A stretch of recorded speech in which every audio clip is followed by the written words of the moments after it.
Mic test 1 2. Hey, what's up, everybody? It's your boy Tazz, and you are listening to or watching the Intro Podcast. I appreciate you guys so much for being on the show today, coming to listen to us, or again, like I say, watch us.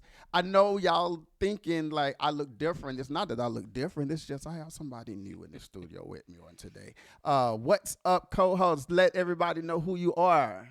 What's going on, family? What's happening? It's your boy Willie Beamen back in the building once again, man. In the building with my boy Troy and Tazz, Avo. All that. All of that, man. I have a whole bunch of names.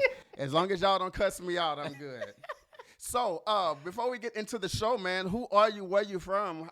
What's going on? Yeah, man. Born and raised from Fort Worth, Texas, Funky Town, man. Y'all know what it is. It's my city, man. It's where I grew up, man, on the south side of Fort Worth. Yeah, man, just living life, taking life one day at a time, man, and enjoying the fruits of my labor, fam. Yeah, man. So you are a family man. How does it feel to be a family man? Feels good, man. That's definitely something that has kept me rooted and grounded. Shout out to my grandmother, Ola V. Coleman, who just turned 85 in September. She is my rock. She has been the one who have kept our family together, man, and I'm definitely grateful for her. Shout out to my pops, Willie Perry Strickland III, because there are four of us. Oh, wow. I'm the fourth generation. Shout out to my mother, Brenda K. Strickland. Shout out to my sis, Jazz. Yes. I'm the oldest of four siblings. Shout out to my little bro, Quentin, and my baby sister, Peaches, who just graduated. Congratulations. With her doctorate degree as a physical therapist. So, I need you in my life because my back hurts. I'll tell you this, the God's honest truth, man. So yesterday was my birthday. I turned 43. But on the previous year, when I turned 42 years old, I literally felt my body say you're 42 because I started hurting in places that I never even knew existed. Have you ever dealt with sciatica? Oh, my wife has, fam. Ask your wife, yeah, man. Like when it's literally the night of my 42nd birthday, sciatica was like this. Wow. And it's been knocking on my door ever since. So I need your sister in my life ASAP. Of course, we are broadcasting live out of our Fort Worth, Texas studio. Shout out to CCC, Cross Cathedral Church, my church family, definitely my bishop and First Lady, Bishop Sherman C.G. Allen and First Lady Otanya Allen, yes. Which is where I met this man right here. Yes. Outside of this, I'm learning that this is not your first time in podcasting, but you're doing some work in the Fort Worth area with podcasting. What's that about? So shout out to my big sis, Rita, man, who's the administrator at the Forest Hill Library, the beautiful city of Forest Hill, man. How would I got started? And one thing that I'm learning about Rita, man, she's a visionary. Anytime she sees something, she wants to get it out of her mind and put it out. And so she was like, Willie, man, I think we should start, a podcast, take the library to the next level. Yeah. Because her quote is, I think it's powerful, is that the library is more than the building with books. And yes. I really, really see it that way. The community work that we do, not just for the children, just for the adults as well. And so she like, let's kick it off. And so I'm laying in bed one day, fam, and the title came to me, Ordinary Conversation, man, with Extraordinary People. Wow. That's the title that came to me. Rita was like, that's it, fam. Let's roll with it. And so we are pushing towards our third guest next week. October is a music theme. So I'm interviewing, sitting down with musicians from R&B to opera to classical to jazz to violin. It's just a multicultural thing. And episode 3 was going to be fire next week. One thing that I've learned since I've been in podcasting or just in the industry period is the upper level that y'all guys have on me, y'all have access to young people. And like, I believe that certain things need to be put to the forefront so that young people can see that there's an opportunity to do something. Because, we have interest. I know growing up as a kid in Lake Charles, Louisiana, I had interest to want to do a lot of things, but because I didn't see it. Facts. I thought it was so far-fetched. Yeah. But like you guys are putting podcasts, it's like you're putting podcasts, you're putting radio, and you're putting TV right in front of these young people. How does it feel to, possibly have the next best radio personality or the next best TV host like that can possibly come to y'all door in the form of a young person? Oh man, that's a great question, fam. I just think everything that you said is definitely what we're doing, and really just trying to see where it goes, fam. See, how we can take this to the next level. But we definitely have the culture to bring in the young people, and give them an opportunity to show them that it can be done. Yeah. And yeah, man, we're just having an amazing time doing it. My next guest, who is young, I think Ahmad is 27. Okay. He came to our mocktails and music. So one thing I want to put out there to people that's listening is that not only do we cater to the young children and all that through our summer reading programs, but we just had an event for the adults, our mocktails and music, where it was poetry blended with live musicians. We had 60 plus people in there. We had food. We had the mocktails going. We had a great time. And so Ahmad, man, who I met at the poetry event earlier this year, out of Dallas, he's R&B. He does it full time, man, and he's a beast. And so I think he believes like 26, 27. And so definitely very, very talented. And he'll be, on an episode next week. But yeah, just really trying to give the young culture, some hope, and that they can do it. Yeah, man, because that's definitely a door that can change somebody's life. Man, let's get into entertainment news. I don't know if I want to believe this or not because he has said this many times before. Right. But rapper, I guess comedian, because he put his hand in comedy in comedy also. T.I. Says he is retiring from performing. He say, I do not need that money anymore. This comes shortly after, of course, him and his wife just recently won. Let me go down so I can say the exact number because they rich. T.I. and his wife, Tamika Tiny Harris, recently won a $71 million lawsuit claiming the toy maker MGA stole the design of the OMG toy dolls from their real-life teen pop group OMG Girls. Now, the group was created by Tiny and featured her daughter Zanique. All these ads, Star Pullings. So maybe this has something to do with his decision from not needing to do music anymore. I'm sorry, but if I won that much money, I wouldn't do music no more either. But then you have to also keep in mind, he is a legend. He don't even need to do music no more. Nah, facts. I agree, bro. How do you feel about T.I. as a music artist, but the stepping away from music? As a music artist, man, T.I. definitely had his run, man. Shout out to Atlanta, man. Shout out to where he's from. T.I. is definitely one of my favorite rappers, man. Yes. His wordplay, his sound, his swag. From You Don't Know Me to Motivation to the Urban Legend album to the T.I. versus Tip album, man. T.I. has a long catalog, so no, he's definitely one of those dudes that I commend. But as far as stepping down from it, I don't know how to feel about it, fam. I don't know, man. I don't know. What you think? I think he has been grooming his son. True. Yes. Because I know one of his sons just out the blue, he's doing, I want to say, country rock. Yes. Buddy Red. Yeah. I love Buddy Red. And it's I think what surprised me about Buddy Red is the fact that not that he's doing music because he comes from a musical family, but the style of music that he's doing for his age, that kind of, it threw me for a loop because, I felt like if he was going to sing, he would do something like R&B. But he found his comfort level. True. And he's living in it and he's doing well in it because he's pretty popular among that genre's industry and that group of listeners. As far as quitting music, I wonder if this is going to be like one of those Jay-Z situations where I'm going to retire, then I'm going to come back a couple years later, but then I'm still going to be featured on everybody else's song at the same time because Jay-Z has retired 11 times. That's true. And he always comes back. So whatever it is, whatever you are going to do, T.I., I guess I gotta support you. I mean, you gonna do what you gonna do anyway. I do believe, and Charlamagne the God said it best. There is a special covering that God has placed over T.I.'s life because that man has been through so much. Yes, definitely been through a lot. And a lot of the things that he's been through, the normal person would have broke. From going to jail, from all the gun charges and the ups and downs in the music industry, getting into comedy and getting bashed for not being what everybody else thought. Yeah. I heard one of the shows though, T.I. I'm not gonna. I'm not a fan of T.I. the comedian. Yeah, I don't know if I'm a fan of that either, fam. It didn't do nothing for me.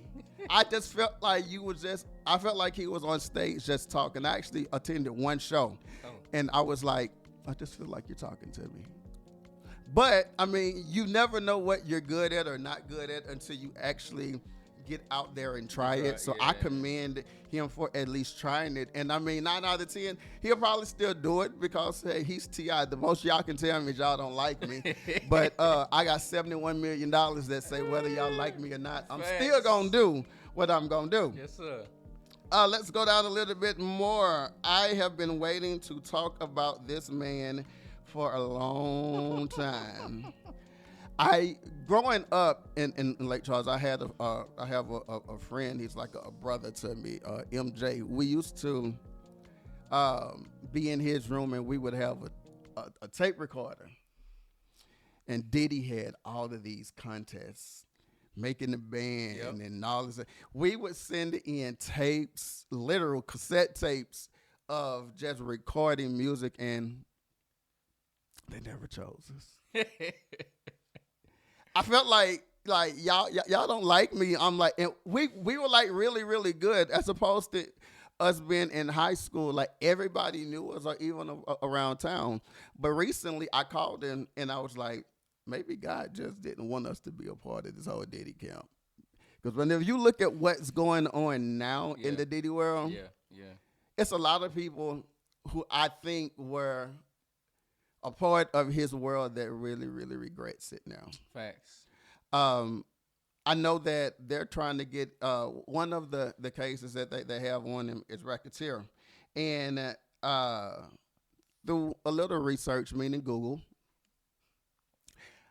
anybody who had anything to do with anything in these videos are all liable to go to jail.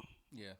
So if you were the person, Willie, that he was like, Willie, go to Costco and pick up 1,000 bottles of baby oil and lube. As innocent as you were, you were just doing what your boss said do. That's it, yeah. And you may not have ever seen any of the activity that was going on, but because you went to Costco, because Costco said we don't have that stuff. So wherever he was getting this stuff from, like, there's a lot of people that's going down that necessarily, I'm not going to say shouldn't, because if you saw something going on back then and you didn't say anything, you deserve to go through whatever you have to go through. I agree with that. But coming from people.com, Sean Diddy Combs' attorney says food's probably the roughest part of the mogul's life. Sean Diddy Combs' trial date is set for May 5th, 2025.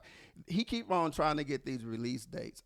But every judge he goes in front of keep on telling him no, because if I'm not mistaken, whenever they first arrested him, not even first arrested him, but whenever he first caught word of everything that was about to go down, he literally started calling people or had somebody contact people who are going to be subpoenaed.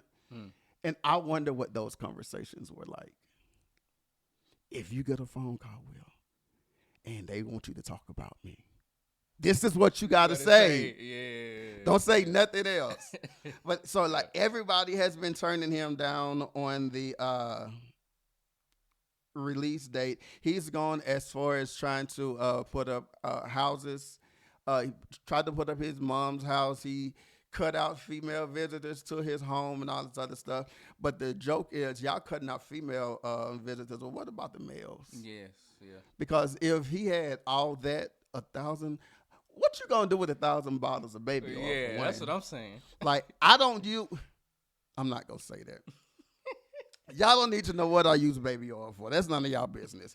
Let's go to people.com. Attorneys for Sean Diddy Combs say that the music mogul's most difficult adjustment to being behind bars is the food that he is eating. I think the food's probably the roughest part of it, Combs' attorney Mark, whatever your last name is, told reporters outside the federal courthouse in Manhattan after a status conference in the court on Thursday, October 10th, which was my birthday, but y'all didn't send me nothing, but it's all good. Send your boy a song. Combs' trial date on sex crimes charges was set for May 5th, 2025. Combs is being housed at Brooklyn Metropolitan Detention Center while he awaits trial. On September 20th, people previously reported that his day behind bars started at 6 a.m. with breakfast of cereal, fruit, and a breakfast cake. Breakfast cake. Oh, wow. I wonder what that look. No, I don't wonder because I've been to Loose Derrick, so I know what y'all food tastes like. Because Loose Derrick, that they come around with bologna sandwiches, and the bologna is like it's supposed to be like red, but it's almost purple because it's so damn old. Oh my goodness! On weekdays, lunch is served at 11 a.m. and dinner is served at 4 p.m. At head count. The lunches are comprised of mostly main course. Including hamburgers, baked fish, beef tacos with scrambled eggs and biscuits on the weekend. Ain't none of this stuff according to what he's used to eating. But my question is this. Do you deserve some kind of special treatment on food? That's the question. Because, like, nigga, you in jail for all this stuff, but you still want to eat filet mignon. Yeah, at least you still eating. That part, you still eating. You could be in a situation where you in the jailhouse to where like the food that you are getting, you getting hamburgers, baked fish, right? Like, come to Loose Derrick in Dallas, Texas. You ain't getting that. Or come to Fort Worth jail. Yeah, I've been to Fort Worth jail. It's not. I would just be happy to get whatever I'm getting. But how do you feel about It's kind of like so. They protested, well, not protested, but they went before the judge and asked the judge, because of the living arrangements in the jail, they went before the judge and asked the judge if they could move him to another jail so that he could not have such a bad atmosphere. I don't know how I feel about that, man. I feel like you should be punished based on the things that you've done. I mean, even going back to we all saw the video that came out with him and what's the chick name?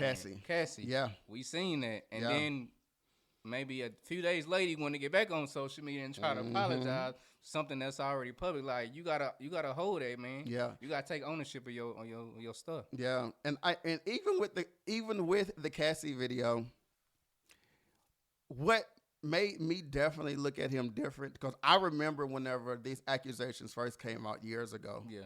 You've been lying all these years. Yeah. But it just goes to show what people who have money, they can make something disappear. I agree. Yeah. Until it don't disappear no more. So, like, yeah, I definitely think the punishment that he's getting fits the crimes that he's committed. There's another lady. I was listening to the Breakfast Club one yesterday. I forgot her name, but she went to the attorney who handles all the rape cases whenever somebody want to say that somebody was raped by a celebrity, saying that Diddy or his bodyguard or something like that sexually assaulted her. Well, comes out from doing research, they found out that she contacted her ex and told her ex, this is... if you are contacted regarding this, this is what you say. Wow. Make up a story, and then at the end of the story, knowing that I'm going to win the case, this is the deal that we're going to make. Whew. So this is via TMZ. They actually have the document of the text messages between her and her ex, basically coming up with a falsified story that Diddy did something to her. Now, in a situation like that, you would think, okay, I'm going to sue you. It's going to cost me more to sue you than I'm going to get from you. Exactly. So I just let it go. But, like, whenever you put a number out on the internet, let's just say the number was 1-800 Rape Me. If Diddy has done something to you, call this number. I think they say they had like 3,500 calls. Whew, my goodness. Imagine how many of these people have never seen Diddy a day in their life. How do you comb through 3,500 phone calls to actually get the ones that's actually real? Yeah. That actually went through something. I couldn't.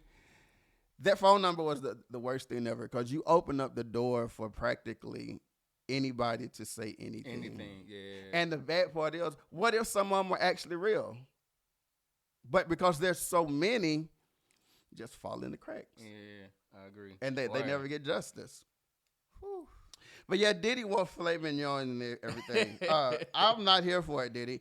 During his court appearance, Combs was wearing yada, yada, yada. He walked, Combs' mother flew in from Florida. She, of course, just like every mother is supposed to do, she's standing by her son. Of course. She said in an interview recently, whenever she saw the Diddy Cassie video, she was like, I know my son isn't perfect, but some of the things that he is being charged on, that's just not my son. Ma'am, you don't know what your son is. Because you didn't raise your son to think that he would be kicking and dragging Cassie down the hall, and he did that. So, I don't know. How do you feel about the Diddy situation overall? Overall, bro, I just feel like, you got to take responsibility. You got to take accountability, man, for your actions. All these years, these things you've been doing. And we just feel like just because people are rich and wealthy and have all this money, they can just get away with things and do what they want to do, say what they want to say just because they is in this spotlight or a celebrity. Like, nah, bro, at the end of the day, you need to be punished for the things that you've done, man. And so, yeah, I don't know how much time he going to get, but hey he going to get some. He going to get some. Now, one thing that I recently learned, and I've been preaching this for a very long time, whenever people have these platforms and because they see a post on social media or they hear somebody in the neighborhood talking about something, they automatically make it law. So there's this lady, she's pretty popular in the hip-hop industry. She's been around for a while. Her name is Jaguar. I think she actually lives in Dallas. Yeah, I've been seeing her a lot. Yeah. So she was on the Piers Morgan show, which is a major, major platform. And they, of course, were asking her about Diddy because I guess they brought her on the show because on her social media, she had been, making a lot of accusations about what's going on and what she know and who's in videos and all this other stuff. Well, she got on Piers Morgan and she poked the wrong bears. She poked Beyonce and Jay-Z. And I quote, they are some nasty people. Well, this is the first time I've actually heard Jay-Z and Beyonce or seen them defend their name. Wow. Piers Morgan had to come back on his show, I guess the next day, to announce that we have to retract the interview with Jaguar because Jay-Z and Beyonce's attorneys basically was like, cease and desist, so we're going to sue your ass. Woo. Because the accusations are 100% false. Wow. So I tell people every day, whenever we see something on social media, we shouldn't be all about wanting somebody to just click a like or somebody to follow us because we hold, whether it's a celebrity or your next door neighbor, we hold their life sometime in our hands with what we say about them or with what we share on social media. And whether it's true or not, their attorney said that it's not, and because she was on a platform as big as Piers Morgan show, they had to drop back because if the attorney says it's not true, it's not true, and you don't have proof. Like you can say all day, I know that they're on the videotape. I know that they're at these parties and doing whatever. That's just like whenever everybody was going after Bishop Jakes. Yeah, I remember that. I told people, I was like, y'all better watch it because y'all going to get sued. But then I thought about it. Y'all not going to get sued because y'all don't have nothing to lose. Like, these celebrities are not going to sue Everyday Joe. True. Because Everyday Joe still living with his mom in the bedroom. Yeah. So it's just and I've recognized that once we repost stories that come out either true or false against what we repost, I've never seen anybody with the credibility to come back and say I posted a story that wasn't true. Yeah, yeah, I said something that wasn't true. yeah. And even going back to this, man, I'm really, really big on building healthy, long-lasting relationships. And so I even watched an interview a while back with Mace, and he was talking about how him and Diddy, kind of fell out because when they were growing up in that bad boy era, Yeah. Mace was taking off. He can rap, he's well gifted, and in between, or behind the scenes, he was saying that Diddy was taking a lot of money from him, and not allowing him to excel, in his craft. And so, yeah, man, yeah. Diddy just gotta get what's coming, man. It's a lot, and it's a lot to unpack because I know in interviews over the years, I know Usher done an interview years ago, and he was like, "There's some things when I was under Diddy's watch care, there's some things I should have never seen." Justin Bieber, whenever you look at interviews or you look at interactions that he had with Justin Bieber, and then you look at what Justin Bieber is now, like there's a lot of things that we see now. And I'm not saying that anything happened between them, but whenever you're put in a position with somebody with a lot of power, they'll use that power to convince you to either do or say things that you normally wouldn't do. But because you don't want to lose that person's influence, that's good. You go along with it. You go along with it. That's good. And for Usher to say there's some things I should have never seen and some things I should have never experienced, it make you wonder, what have you seen? And is any of these things going to be called to the carpet with this whole case with Diddy? But, I mean, it remains to be seen. Yeah. Whew. What's next? Okay, I want to do this, and then we're going to go into the deep dive. Prayers still go out to everybody in Florida. Yes. They are dealing with back-to-back hurricanes and tornadoes, and I want to make sure that you all know whenever you all hear, I know we do have some listeners in Tampa. I appreciate you guys for being a part of our listening audience, and those who are going to grow with us. We send our prayers to you. Yes. I've never had to experience it to the depth that you guys are. But I know here in Texas a couple months ago, we experienced something. Were you around whenever we had that tornado and it knocked out all our power? Yeah, I remember that. I was close to it because I think it hit a place somewhere in Grapevine. I live in Bedford, so I think it destroyed one of the supermarkets over there. So it's like what they're going through is like 20 times what we even experienced. Yeah. So prayers and things go out to y'all. Now, what I don't like, Ron DeSantis, and I have to call your name out because the media is already doing it anyway.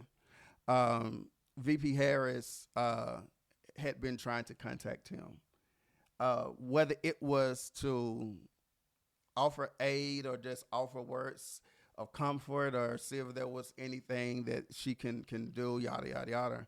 But DeSantis was like completely ignoring her. And what happened was he felt like she was politicizing the fact that she cared about the people. But the thing is this, though, like your people are dying.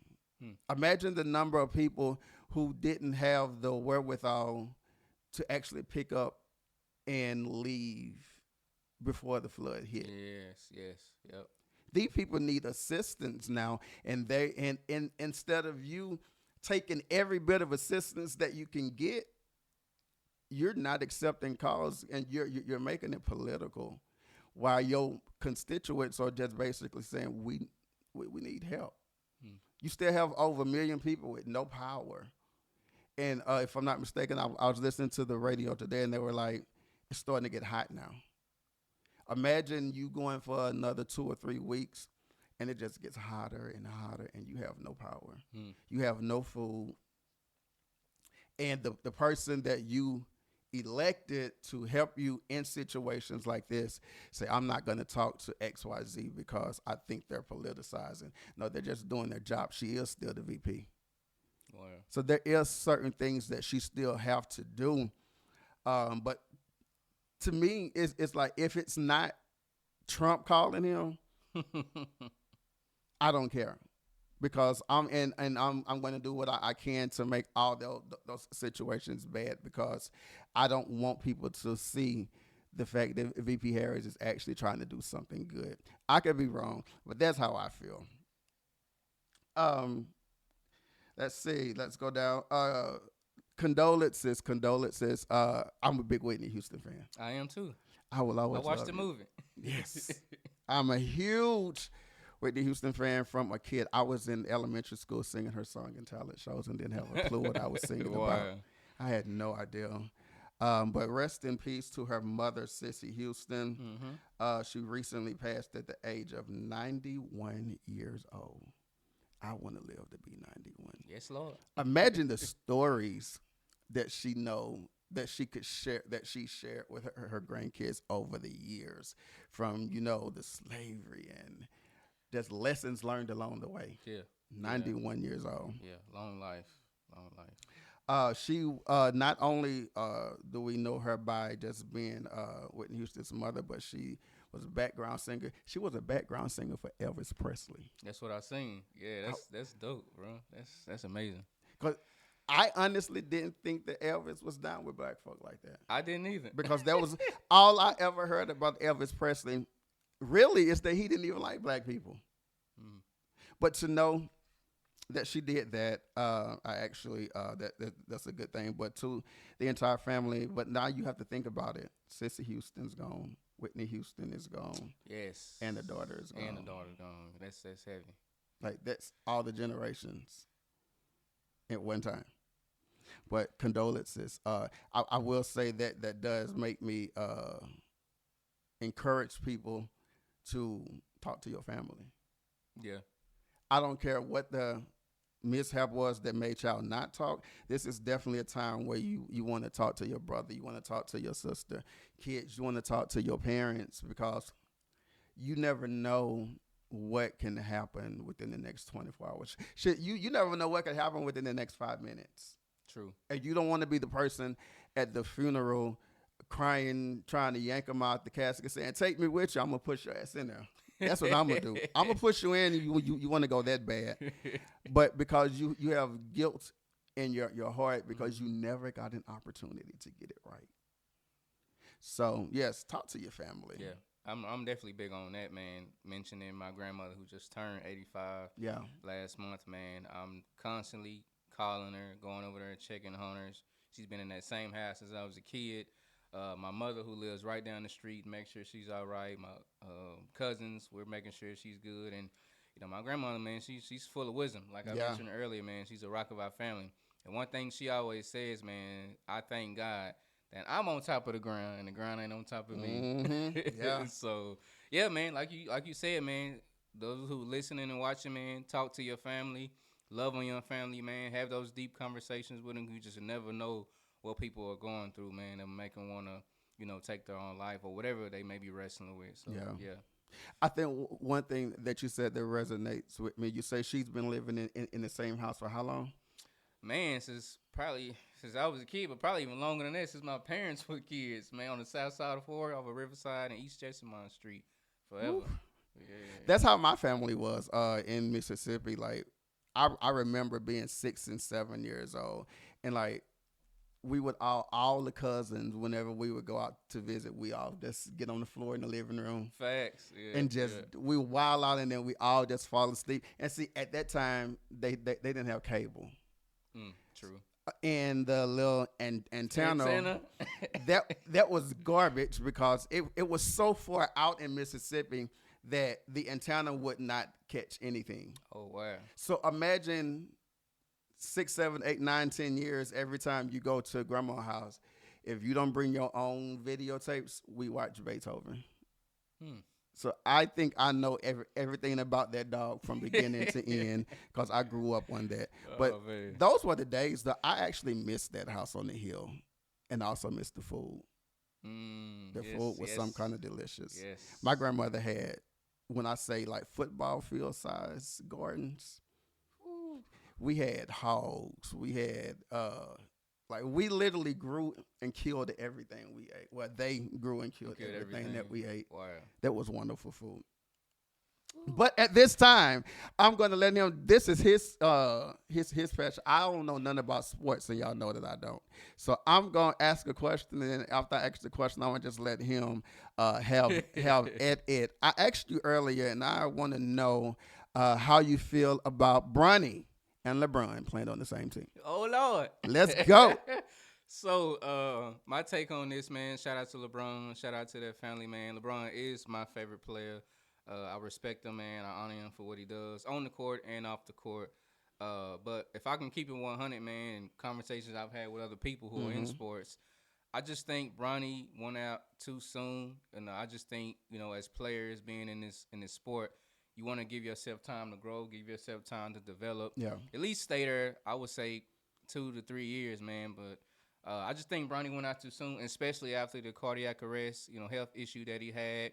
And now he's rushing straight to the league. And I talked to you about this is because, LeBron James is his father. And LeBron can pull strings. He can make calls. He can make moves. And so Bronny feel like, well, it's my pop, so I have the ability to get in the league early. And so I just feel like, from a fan, man, I just feel like he went out too soon. Yeah. Give yourself time to grow.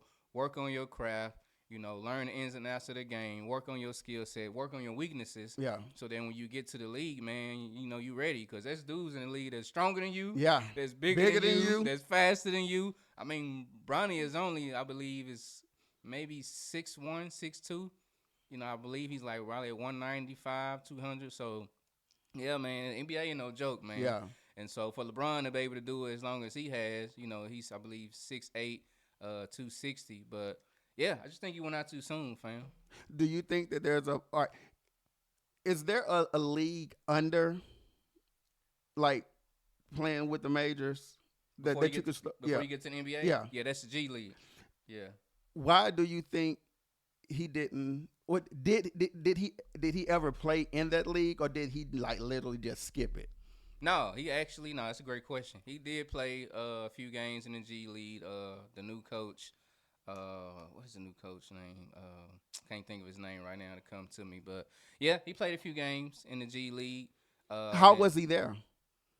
Okay. Yeah, his numbers are okay. I think he still has a lot of development, a lot of growth to do. And what I think is he should stay in the G League a little longer before trying to. That was going to be my question, because that's a good starting point to learn what your strength and weakness is. Facts. Well, if I had a father like LeBron, though, I think it's nepotism at its best. Yeah. It's nepotism at its best. Yeah. I wish you all the luck. I mean, if I go to a game, I'm not going to be like hollering because I don't know what to holler for. But I'll know you when you get on the court. Yeah, JJ Redick. There it is, y'all. It came to me. That's the coach? Yeah, that's a new coach. Yeah, okay. JJ Redick. Who's the coach that just got fired? From the Lakers? I think so. Black dude? Bald head? He's I was listening to this earlier. From the coach the Lakers just had was Darvin Ham, black dude that they just fired. That's the coach that just got fired recently. I think he's coach. I can't even think what it is. Anywho, highway. That's the sports. We're going to have sports from now on, and y'all know it's not going to come from me. I love sports. Man. He loves sports, so we're going to get him sports. Before we go into the deep dive, man, what you think so far? Man, this has been great, bro. I appreciate you, having me on, man. I definitely love to hit on topics. Yeah. Hit on the good stuff and give our perspective on it, man. It's been fun, my boy. I need y'all to see him on Sundays, though. This nigga be dressed to the T. I'm going shopping in his closet today. He just don't know it yet. It's funny. I love fashion, man. Yes, he does. And we're going to do a photo shoot. I'm going to let y'all see all of his fashion. The boy is bad. Let's go into the deep dive. I want to talk about why black men, why is it so hard for us to sit down for counseling? Oh, my goodness. Why you had to hit me with that question? That's heavy. Because it's heavy. We've always been taught, walk it off whenever we hurt ourselves. Mm-hmm. We've always been taught, real men don't cry. Mm-hmm. Just get over it pretty much. Why do you think that it's so? how do I want to angle this? I guess I can give multiple reasons. Number one, a lot of times, a lot of us are raised in single parent homes where there is no father figure, including myself. I put myself in a situation. I was raised in a single parent home. My mother did everything, bought everything, cooked everything. Me and my sister under me. My father was there, but he wasn't there, if that makes sense. He was there physically at times, but he wasn't there emotionally. He wasn't there to teach me how to treat a woman, how to love a woman. He wasn't there to teach me how to be a man, what women should look for when it comes to them. All these different things. He never taught me that. And so growing up, I had to learn a lot of stuff on my own. And then getting married young, there's a lot of stuff that I had bottled up that got exposed. Yeah. You know, and being married, you know, shout out to my wife Tamika, man, and she's definitely been, you know, that rock. And so number one, I just think a lot of us who grew up in single parent homes didn't see that model of a healthy marriage or a healthy father figure in their home. They look to the streets for it. They look to their friends for it. They look to the dope dealer for it. They look to the gang, whatever it is, and think that it's cool. But when we get older, we were wrestling with all these different emotions. We don't know how to manage it. Number two, this is a phrase or analogy that I always use is, we're always taught to be Superman, but we're never taught to be Clark Kent. Yeah. We're never taught to be human, fam. Yeah. We're never taught to show our emotions. We're never taught to cry. We're never taught to talk these things out. We feel like just bottling these things in is okay, but long down the road, it's going to destroy you. Yeah. And that's one thing that I'm learning, fam, is to get those things out. You know, my wife would tell you that I've cried in front of her numerous of times. Yeah. Trying to get things out. When I lost my grandfather, when I lost one of my close friends, when I lost my auntie, just multiple people throughout these years, man, and giving myself, you know, those moments to cry. But no, my take on it, real man cry, man. So for you, all right, so y'all have kids yet? No kids. Okay, whenever kids come along, how do you base being a successful father when you didn't necessarily have that in your home? Wow, that's a good one. Because it's like, if I didn't see a successful father, I have to create what that looked like. Yes. If I grew up in a home where I had a mom and a father, but I didn't see love, as a man, I have to try to create how to love the person that I'm with based off of now, because I didn't grow up with it. Wow, that's a heavy question. What would I say? Well, me, being a believer, man. Yeah. Being a follower of Christ, that's where it started for me. As I got older, man, and walking this walk and giving my life, you know, to the Lord, learning biblical principles, learning how to love, learning that model from, you know, Jesus himself. And I took those principles and those habits and tried to implement them in my own life to see, okay, what would Jesus do in this situation? What does love look like to him? What does love look like? And him managing all these different people who don't look like him, who don't move like him. Yeah. And so I just tried to carry those same principles, fam, and implement those in all my various, you know, relationships, you know. So that's where I started. Have you ever, because I know me, I've never necessarily sat down with a professional counselor. I haven't either. But I've sat down with, I sit down weekly with Bishop Allen.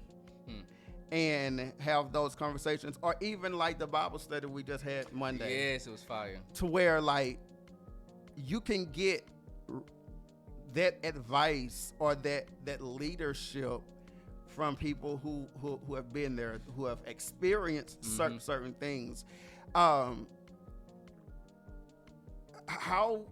was it your first time whenever you had to go and sit down and talk to somebody about being a husband? Oh, man, it was tough. It was hard. Really, really uncomfortable. Because like you mentioned earlier, most of us as black men, we're not taught to be vulnerable.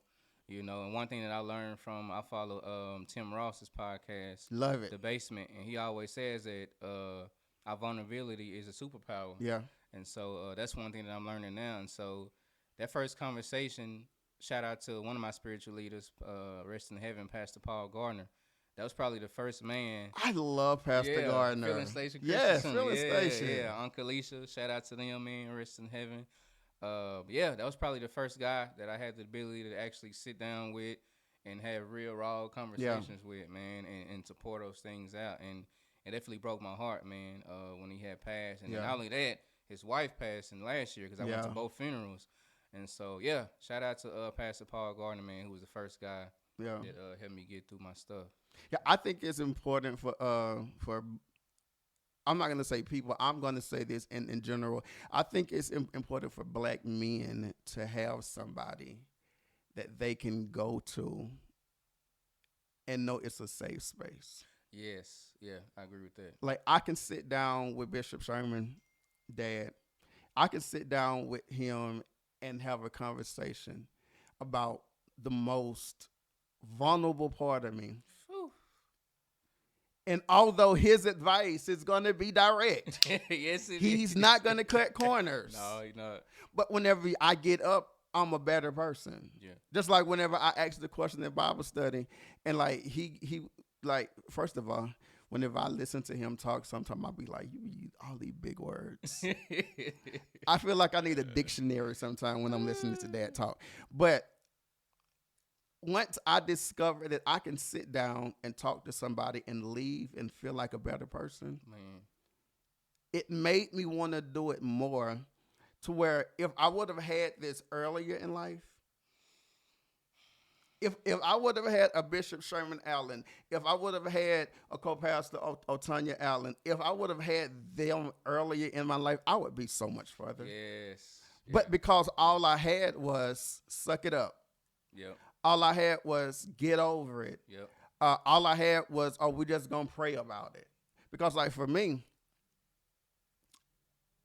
I have this thing against people who are quick whenever you go to them and you tell them that this is a problem that I'm having, or this is just a struggle that I'm having.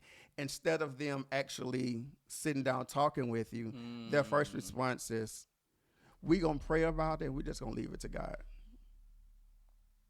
I need something right now. Yeah, I agree. And I have never gotten that from mom and dad. I've always gotten, like I say, it might not be the correction I want, but it's the correction that I need. That you need. So I would encourage people, black men, sit down and talk with somebody. Again, black men, go to the hospital. Man. Get your checkups. Get your checkups. Because you never know what your body is going through. I remember whenever I started going through this Bell's palsy, I was at work one morning when I was working for the Hilton. God, I missed that job. Them discounts. Anywhere I went, my hotel room was $50, even at the resorts. My God. Hallelujah. But I got off work one day, and I thought I had an allergic reaction because my face was feeling kind of weird. The man in me said, go home, take a Benadryl, go to bed, wake up, you be all right. Right. So I listened to the man in me until I woke up and my face felt like nothing, like dry, like candle wax just drooping. I went to the hospital. They say, sir, did you have a stroke? I was like, I don't know. I'm here. You tell me. What ended up being Bell's palsy. And there are so many other situations where if I wouldn't have listened to my body, I probably wouldn't be here today. But for black men, sometimes it literally takes us losing a limb to want to go to a hospital to see what's going on with us. And with the death rate and how, if you can't afford certain health care, you just die. Yeah. And a lot of us can't afford the health care. I think we definitely need to, check up on it. We all can't have muscles and stuff like this. I'm not. This post surgery weight, man. I gained. For those listening, I had a foot surgery last April because I'm super flat footed. Okay. And my foot was swelling really bad when working in warehouse and machinery. I'm like, what's going on? So, like you mentioned, instead of the man in me, I had to listen to the spirit. Yep. Take your butt to the doctor, man. Listen to your wife and see what's going on. So we found out that I was having some issues So she was like, yeah, let's go and get this surgery done. Because the doctor said if I don't, Yeah. I'm going to have arthritis for the rest of my life. Out. And I said, oh, no, I ain't dealing with that. And so fast forward, going through that surgery, man, definitely rough. It was definitely tough, fam. I ain't even going to lie. I had some dark times. I had some lonely times. Felt, insecurities and all these different things. I feel like, Lord, it's almost like instead of grieving the loss of a loved one, I was grieving the loss of life. Ouch. If that makes sense. Yes. Like, Lord, I want to be able to move like how I used to move prior to this surgery. I want to be able to get my mobility back. I want to be flexible again. I want to get back to dance ministry. All these different emotions that's bottled up on the inside. And so I'm grateful, man, for my community of people. I'm grateful, man, for my wife. I'm grateful, man, for my sisters and brothers in Christ from Christ Cathedral and my New Life family, man, who helped me get through that season, man. But I got to talk about something that you just mentioned, and then we gonna end. I want to talk about this dancing. Oh yeah, man. How long you been doing this? Man, I've been. And when do we get to see it? Yeah, I've been. So to break it up into two parts, man, I feel like I'm gifted on both sides, whether it be secular or whether it be spiritual. It started in the secular. I was in all the high school talent shows. I was in all the parties. I was that guy, man, because that was just my gift. Sports wasn't for me. I didn't make it, but yeah. And I would have thought looking at you now, I would have thought totally different. Yeah, fam. Sports didn't work for me. So I'm like, man, wow, what's my purpose? And so discovered the ability to dance, man. From dance choreography, working with choreographers, from doing shows, all these different things, and then transitioning. Shout out to my brothers, Bobby and Brandon. We all went to the same high school, ODY, here in Fort Worth. And so we started a dance group. That's like a music school, huh? ODY? Yeah. Music and dance. Yeah, track. A little bit of track in there. And but prior to it being my ministry, we started as a hip-hop group. Okay. So we was doing hip-hop choreography, all the popular songs and all that. But the crazy thing is, fam, we wasn't getting no calls. We wasn't getting no shows. We wasn't getting none of that. So we was like, we got to figure something out, bro. This ain't working for us. Yeah. So our other brother, Chris, shout out to Chris Winston. He hit us up like, hey, man, my pops is having an event at our church. He wants y'all to do a piece to The Storm Is Over by Kirk Franklin. Mm-hmm. So he was like, okay, man, let's give it a shot and do it. From that day forward, man, after that piece, man, our ministry just took off. We were different in our clothing. We were different with our style, with our ability. And so we took our natural ability to dance and formed it in the gift of mom. And so we had a great run. Shout out to my brothers, man. We had a great run. Fast forward, I still have a passion for the craft. So I'll be back in December. We're going to have cameras, y'all. I'll be back in December here at the Christ Cathedral Church for our dance recital. And so, yeah, I'm excited to come back, man. I'm excited about that. We get to see. Hey, I'm going to be on the front row. I'm going to have all my cameras and my phone taking pictures. Yeah, I'm excited.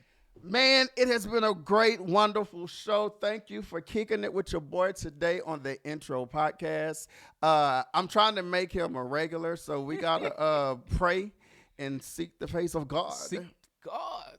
Nah, he coming back. I'm going to kidnap him if he don't. I'm going to talk to his wife and everybody else, man. Did you enjoy yourself today? Man, I had a great time, fam. Man, today was great, man. I appreciate That's you, man. what's up, man. We appreciate you. Tell the listeners or the viewers where they can find out more information about you. Man, y'all can find me on TikTok. It's my Willie Beamen. You can find me on IG, which is Willie Beamen. Those are probably the main two platforms that I'm on.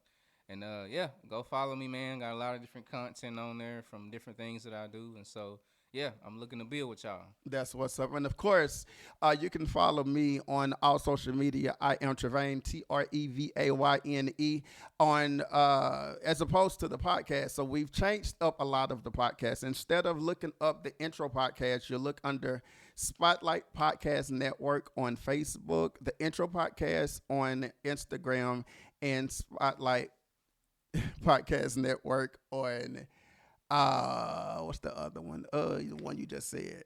TikTok. Yeah, yes, that.